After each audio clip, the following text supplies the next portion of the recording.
طب يا شباب، انا الصراحه انا جالي منتج من الصين حرفيا. انا جالي منتج جامد جدا، انا كنت منزل عليه فيديو شورت قبل كده، بس المفروض دلوقتي نعمل له انبوكسنج. انا ما فتحتوش لغايه دلوقتي للمعلوميه. طب يا شباب، المنتج الجامد اللي جالنا هو مايك الفي فاين الاي ام 8. صدقوني الاعلان مش مدفوع ولا حاجه، انا اللي بعمل الاعلان ده بنفسي عشان يعني ايه، واي نوت. طب يا شباب، انا ليه جبت المايك ده؟ ما ان انا عندي الهايبر اكس الكودا كاست اس، واللي انا مستحيل اغيره في حياتي الصراحه. يعني مش انتوا بينور يا شباب، انتوا عايزين المايك ده لازم يرتاح شويه عشان ما يبصش مني، عشان هو بقاله سنتين معايا الحمد لله. يعني اما ده يا شباب، الانبوكسنج الجامد هو تقريبا ده اعفن انبوكسنج انت هتشوفوه في حياتكم، لان انا بصور بكاميرا التليفون انتوا عارفين طبعا، والجوده بتاعته بسم الله ما شاء الله تعالى، ولكن الله يرزقنا جميعا اولا واخيرا. ويلا بينا. طب يا شباب، الشاشه بتاعتك يا نهار اسود. اول حاجه طبعا عندنا الكتالوج الجامد اللي ما حدش كده يما يما ايه ايه ايه خريطه خريطه بجد يما. وعامه كل اللي بيقولوا تقريبا ان انت تحط المايك شبك والعب على طول، فليه لا؟ اول حاجه يا شباب، عندنا الستاند الجامد. مستعدين؟ لا ولا انا. جامد. على فكره انا طالبه باللون الابيض لان انا كل حاجه عندي سودا تقريبا، فانا ليه يعني انا قلت ليه ما اغيرش المره دي. ده المايك يا شباب. عندنا تعليق المايك ده لو انا عايز اشبك فيه سماعه، او في ده لو انا عايز اشبك فيه سماعه، اقدر اشغله بالتايب سي، اقدر اشغله بالاكس ال ار لو انا معايا الميكسر. ما اعرفش ده ايه، ده تقريبا زرار الميوت او حاجه. شكله جامد قوي. وده زرار الاضاءه. ثانيه كده، رجع شكله جامد. في تقريبا كمان كابل، الكابل بتاعه تايب سي. طب يا شباب، ده كده المايك بتاعنا الجامد. احنا دلوقتي هنخش على البي سي، هنخش نجربه نشوف صوته هيكون عامل ازاي. للمعلوميه انا هشغل نفس الفلاتر بتاعه الهايبر اكس على المايك ده، هشوف هل الفلاتر تظبط ولا لا، وبرضه هسمعكم صوته بدون الفلاتر. يلا بينا. طب يا شباب، دلوقتي المفروض ان انتوا سامعيني من الهايبر اكس نفسه بفلاتر الهايبر اكس. ماشي، اهلا هلو. دي طبعا 2 بي بتاعتنا، او بتاعتي بمعنى صح. دلوقتي احنا هننقل على المايك الثاني الفي فاين الاي ام 8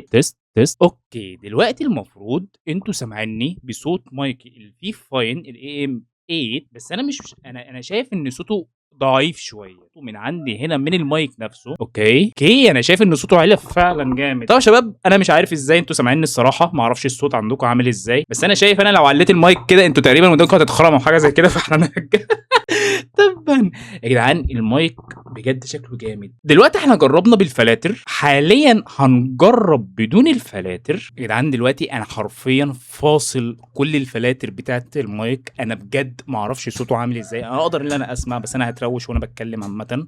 ما اعرفش انتوا سامعين الاصوات اللي حواليا ولا لا، ما اعرفش صوت الفرخه المعتاده بتاعتنا باين ولا لا، بس اللي بتاع جامد. يعني اللي انا شايفه جامد. اللي انا عايز اجربه دلوقتي، احنا هنخش مثلا جيم ماينكرافت ولا حاجه، هنشوف هل هو هيجيب مثلا صوت الكيبورد، صوت الماوس. مش يعني اللي انا اعرفه دلوقتي اللي هو جايب صوت الماوس، ما اعرفش بقى كده بدون الفلاتر، فده طبيعي جدا. يا جماعه على فكره ده شكل المايك، ماشي، شكله جامد. ده كده بنغير الالوان او بنثبت الالوان.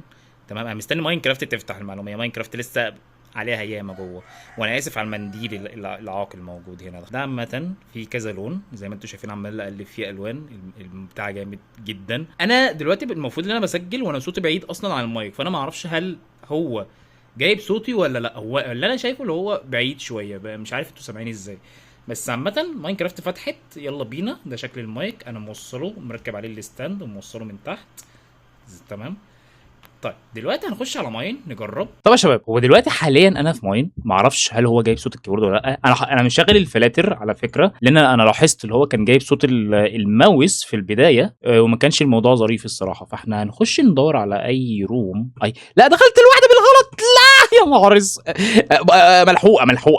ملحوقه. استنى بس، ملحوقه ايه ده؟ انا داخل اتعور ياما. عيب عليكم، انا جامد برضه. اللي انا شايفه يعني حاليا، انا بتكلم يا جماعه، اللي انا شايف من حيث ايه، من حيث مستوى الصوت اللي موجود قدامي في البرنامج. اللي انا شايفه ان المايك لحد الان بيجيب صوت الكيبورد. طب يا شباب، بعد ما عملنا شويه تيستات، انا عايز اسمع صوت المايك الصراحه. انا ما اعرفش هو صوته عامل ازاي، انتوا اللي سامعين صوته من بدايه الفيديو، ما اقدرش ان انا اسمعه بنفسي.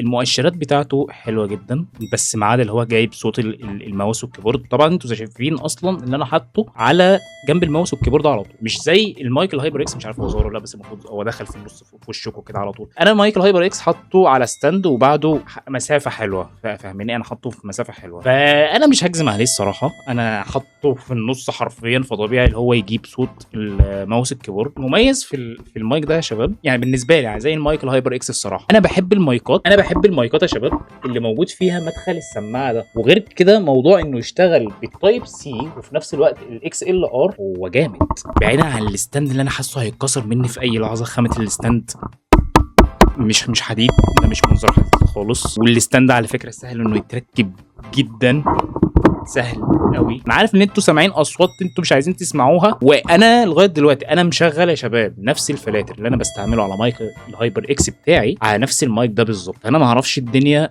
ماشيه ازاي. قولوا له رايكم. المايك ده جاي لي هديه، مش مدفوع فيه فلوس غير ثمن الجمارك من مصر ومن الدنيا. انا ان شاء الله هديه لاحد اصدقائي عشان اسمع صوته بنظافه ان شاء الله تعالى يعني. بس كده يا شباب، ده كده ريفيو سريع بسيط جدا على المايك الجامد اللي انا حبيت ان انا اشارككم معاه. في حاجه تانية بس يا جدعان، انتوا ما شفتوش الدرع في الصور اللي انا منزلها؟ الدرع هو يا شباب جيت زمون، في واحد حيوان كنت بعمل معاه الانبوكسنج كده خدش لي الدرع بدون ذكر اسماء اكوا. ماشي، الباشا كان بيحاول يدوق الدرع قبلي فشدته منه فاسنانه خبطت في الدرع. فانا مش هتكلم، مش هقول غير حسبي الله ونعم الوكيل. بص والله هو في خدش انا مش مسامح فيه. اول واحد يخدش لي الدرع بسم الله ما شاء الله. عامه المفروض ان في علقتين هنا، انا هحاول اشوف كده انا هعلقهم هنا ولا استنى لما اكون في اوضه لوحدي ان شاء الله تعالى عشان اهلي ما يطردونيش من البيت.